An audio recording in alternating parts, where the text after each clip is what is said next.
कि ये हमारे बच्चे जो हैं ये कल के हिंदुस्तान के मालिक होंगे।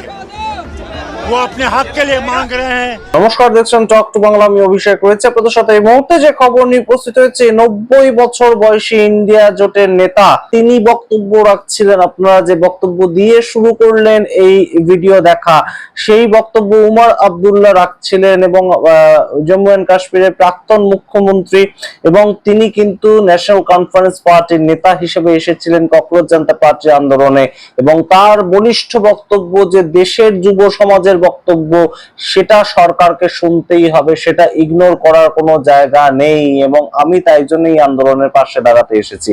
তার সঙ্গে একদম সরাসরি উমর আব্দুল্লাহ এবং ফারুক আব্দুল্লাহ দুজনেই এসেছিলেন, এবং ফারুক আব্দুল্লাহ জম্মু এন্ড কাশ্মীরের যে প্ল্যাকার্ড সেটাকে নিয়ে এসেছিলেন, কিন্তু তার পরবর্তীতে তাকে জিজ্ঞেস করা হয় যখন, তখন তিনি কিন্তু সরাসরি বলেন যে এই আন্দোলনের পাশেই দাঁড়াতে এসেছি। এবং তার সঙ্গে আপনারা দেখুন যে বিরোধী সাংসদরা, বিরোধী নেতারা আজকে কিভাবে একদম সরাসরি দাঁড়িয়েছিলেন। দেশের যুব সমাজ যখন একটা পথ দেখাচ্ছে, বিরোধীরা সেই পথে হাঁটতে চেষ্টা করেছিলেন, এবং সেখান থেকেই ডিম্পল ইয়াদব একদম সংসদে বসার জায়গায় তিনি রাস্তায় নেমেছিলেন এবং ককরোচ জনতা পার্টি আন্দোলনে গিয়েছিলেন।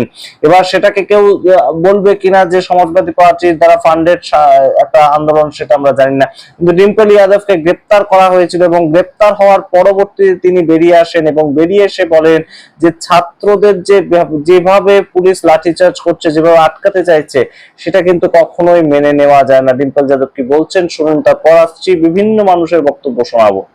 बहुत ही दुर्भाग्यपूर्ण दिन रहा है, लेकिन एक तरीके से जो हौसला युवाओं ने दिखाया, जो हौसला छात्रों ने दिखाया, और जिस तरह से वो पीसफुली ये मार्च करना चाहते थे और संसद तक आना चाहते थे, पीसफुल थे, किसी के हाथ में कुछ नहीं था, लेकिन भारतीय जनता पार्टी की पुलिस ने लाठियां बजाई, आंसू गोले फेंके हैं, लाठियां बजाई हैं, और यहाँ तक कि बिटियों के कपड़े तक फाड़ दिए हैं। Like they were humiliated, the girls were humiliated. और मैं समझती हूँ कि ये निर्दयी सरकार है, ये क्यों नहीं अपने मिनिस्टर को हटा सकती है? अगर इतनी बड़ी धांधली हुई है परीक्षाओं को लेके, तो आखिरकार ये सरकार क्यों नहीं जिम्मेदारी लेने को तैयार है?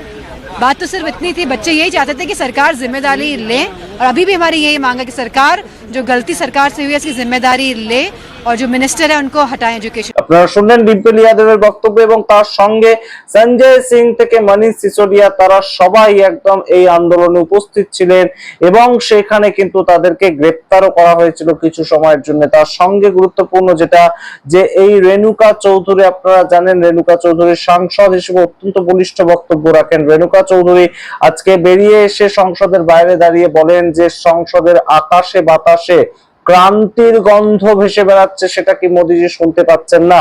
এবং তার সঙ্গে তিনি বলেন যে আমরা তো এখানে দাঁড়িয়ে দূরে যে ইনকলাব জিন্দাবাদ একদম স্লোগানিং হচ্ছে সেটা শুনতে পাচ্ছি, মোদিজি কি শুনতে পাচ্ছেন না? अब राम जी का लूट मची, नीट एग्जाम में बच्चे मर गए, क्रांति चल रही है, देश भर में क्रांति की खुशबू यहाँ तक आ रही है, वंदे मातरम का गूंज जंतर मंतर से आ रही है, वो सब आपको सुनाई नहीं दे रही है। শুনলেন রেণুকা চৌধুরীর বক্তব্য। তার সঙ্গে গৌরব গগৈ, তিনি সংসদের বাইরে দাঁড়িয়ে বলেছেন যে বারংবার এই যে সংসদ বন্ধ করে দেওয়া হচ্ছে, এটার মাধ্যমে তো কোনো মতেই মোদী সরকার পালিয়ে যেতে পারবে না। আজকে যেভাবে রাম মন্দিরের চুরি নিয়ে বিষয়টা কথা বলার দরকার ছিল, ঠিক তেমন ভাবে ছাত্রদের আন্দোলন সেটাও তো শোনার দরকার ছিল। ना नीट का उल्लेख, ना एथेनॉल का उल्लेख। आज देश के मन में इन मुद्दों के अलावा क्या चल रहा है? ना आर्थिक जो संकट है उसका कोई उल्लेख, ना किसानों का जो मसला है उसका उल्लेख। आज छात्र यहाँ पर दिल्ली में हैं, राहुल गांधी जी विभिन्न प्रदेशों में जाकर छात्रों से मिल रहे हैं। राम मंदिर को लेकर हम सब दुखी हैं, और आज तक पार्लियामेंट के अंदर कब ये विषय चर्चा के लिए ले जाएंगे कोई स्पष्ट तारीख नहीं, एजेंडा में नहीं है। तो साफ साफ ये जाहिर करता है कि अगर पार्लियामेंट अगर आज नहीं चल रहा, तो उसका कारण यही है कि कि भाजपा इन मुद्दे से भागना चाहती है। আপনারা শুনলেন পর পর নেতাদের বক্তব্য এবং তার সঙ্গে সাগরিকা ঘোষ, যিনি তৃণমূল কংগ্রেস কালীঘাট তৃণমূলের অন্যতম একজন সদস্য হিসেবে গিয়েছিলেন, তিনি বলছেন যে আমাদেরকে সংসদ থেকে বেরোতেও দিচ্ছে না এবং সংসদের ভেতরে একদম আবার বেরিয়ে গেলে ঢুকতেও দেওয়া হচ্ছে না। তাই জন্য এইভাবে বারংবার সংসদ বন্ধ করা হচ্ছে। সংসদ আজকে জানেন আপনারা গতকাল প্রথম দিনেই 3-4 বার স্থগিত করে দেওয়া হয় এবং শেষমেশ একদম পরের দিনের জন্য অ্যাডজন করে দেওয়া হয়। এই যে জায়গাগুলো তৈরি হচ্ছে সেটা সম্বন্ধে সাগরিকা ঘোষ বক্তব্য রেখেছেন। तो हम भी यहाँ कैदी हैं। ये मालूम नहीं पड़ रहा है ये क्या करना चाह रही है सरकार। हमें भी बाहर नहीं जा रही है और यहाँ तक जो कॉकरोच जनता पार्टी के जो प्रोटेस्ट यहाँ तक आ रहे थे, इनको आने नहीं दिया और हमें बाहर नहीं जाने दे रहे हैं और हर आधे घंटे हाउस अडजर्न कर रहे हैं, हमें बाहर नहीं जाने दे। আপনারা শুনলেন সাগরিকা ঘোষের বক্তব্য এবং তারপর সঞ্জয় রাউত শিবসেনার তরফ থেকে তিনিও বক্তব্য রেখেছেন। তিনি বলছেন মোদী সরকার এই ছাত্রছাত্রী বাচ্চাদেরকে ভয় পেয়েছে এবং তাই জন্য তারা লাঠিচার্জ করছে, টিয়ার গ্যাস দিয়ে অ্যাটাক করছে, কিন্তু এই ভয় কিন্তু মোদী সরকার আদপে পেয়েছে ছাত্রছাত্রীদের সাহসকে। पुलिस सरकार खास करके प्रधानमंत्री और गृह मंत्री जी 56 इंच की सीना वाले लोग ये बच्चों से डर गए हैं। ये बच्चों से पूरी तरह से डर गए हैं, हताश हैं। उनको समझ में नहीं आया कि क्या होने जा रहा है और क्या होगा। ये जो कॉकरोच जनता पार्टी है, उनको लगा कीड़े मकोड़े की तरह हम उनको ख़त्म कर देंगे, लेकिन नहीं। ये कॉकरोच जंतर मंतर पर हजारों की लाखों की तादाद में आज है।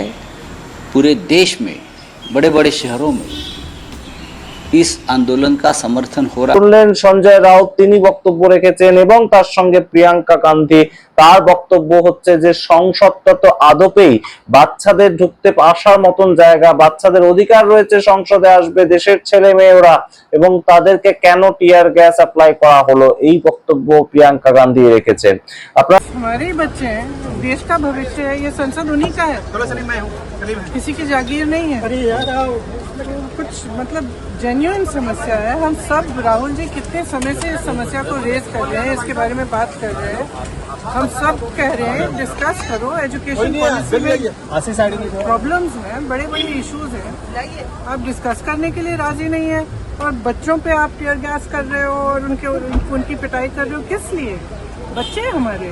সবার বক্তব্য শুনলেন এবং গুরুত্বপূর্ণভাবে যে বক্তব্যটা উঠে আসছে সবার মুখ থেকে, যে এই আন্দোলনটাকে যেভাবে পরাস্ত করতে চাইলো মোদী সরকার, সেই জায়গাটা কোথাও গিয়ে একটা তারা হঠকারী সিদ্ধান্ত নিয়ে ফেললো এবং একটা একজন মন্ত্রী, তিনি একটা শিক্ষামন্ত্রীর পদে রয়েছেন, তাকে সেখান থেকে সরানো যাচ্ছে না। তার কারণটা হচ্ছে মোদী সরকার সরাতে চাইছে না। এই বিষয়টা কেন এতটা স্টাবার্ন হয়ে আছে তারা, আমরা সত্যি জানি না, কিন্তু ককরোচ জনতা পার্টির আন্দোলন সেটা যে কোথাও গিয়ে সমস্ত বিরোধীদেরকে অনেকটা বাড়তি অক্সিজেন যোগালো, সেটা যেমন আমরা দেখালাম, ঠিক তেমন ভাবেই কিন্তু যারা রাস্তায় নামলেন, ডিম্পেল যাদব থেকে সঞ্জয় সিং থেকে, তারা কিন্তু দলমত নির্বিশেষে যে কোনো দলের পতাকা ছাড়াই রাস্তায় নামলেন, সেটাও কিন্তু একটা লক্ষণীয় বিষয়। একদম আতাশি, দিল্লির প্রাক্তন মুখ্যমন্ত্রী আম আদমি পার্টির নেতা আতাশি, তিনিও আজকে রাস্তায় নেমেছিলেন, একদম ব্যারিকেড টপকে গিয়েছিলেন। ডিম্পেল যাদব আপনারা জানেন সমাজবাদী দলের নেতা এবং তার সঙ্গে অখিলেশ যাদবের স্ত্রী, তিনি আজকে রাস্তায় নেমেছিলেন, একদম ব্যারিকেড টপকানোর চেষ্টা করেছিলেন। সুতরাং এই ছবিগুলো কিন্তু একজন যদি কেউ ধরুন কংগ্রেসের তরফ থেকে ডাক দিত, তাহলে কিন্তু এই সবাই একত্রিত হতে পারতো না এবং এত বড় আন্দোলন সেটাও কিন্তু খুব একটা আমরা দেখতে পেতাম না। কিন্তু ছাত্রছাত্রী সাধারণ মানুষের আন্দোলন, সেটা আজকে কোথাও গিয়ে লিডিং পজিশন নিল এবং সেই আন্দোলনে যুক্ত হলেন বিভিন্ন নেতারা, সেটা গুরুত্বপূর্ণ। দলমত নির্বিশেষে তারা যে কোনো শহর থেকে, যে কোনো রাজ্য থেকেই আসুন না কেন, সেটা মহারাষ্ট্র থেকে শিবসেনা হতে পারে, একদম পশ্চিমবঙ্গ থেকে তৃণমূল কংগ্রেস হতে পারে, কিংবা আম আদমি পার্টি দিল্লি বা পাঞ্জাব থেকে হতে পারে, তারা একত্রিত হয়ে ছাত্রছাত্রীদের সঙ্গে গলা মেলালো। এটাই কিন্তু সবচেয়ে গুরুত্বপূর্ণ একটা জায়গা তৈরি হলো। এবং ছাত্রছাত্রীরা সবচেয়ে গুরুত্বপূর্ণভাবে যে মেসেজটা দিতে চাইলো যে সরকারকে তারা চুজ করেছে, তাই সরকারকে শুনতেই হবে তাদের কথা। আপনারা কিভাবে দেখছেন সম্পূর্ণ বিষয়টাকে? বিরোধীদের যে আন্দোলন, একতাবদ্ধ আন্দোলন এবং তাদের যা বক্তব্য একই সুতোয় বেঁধে দেওয়া যায় কোথাও গিয়ে, সেই বিষয়টা অবশ্যই কমেন্ট বক্সে কমেন্ট করতে ভুলবেন না। দেখতে থাকুন টক টু বাংলা। যারা সাবস্ক্রাইব করেননি অবশ্যই সাবস্ক্রাইব করতে ভুলবেন না টক টু বাংলা।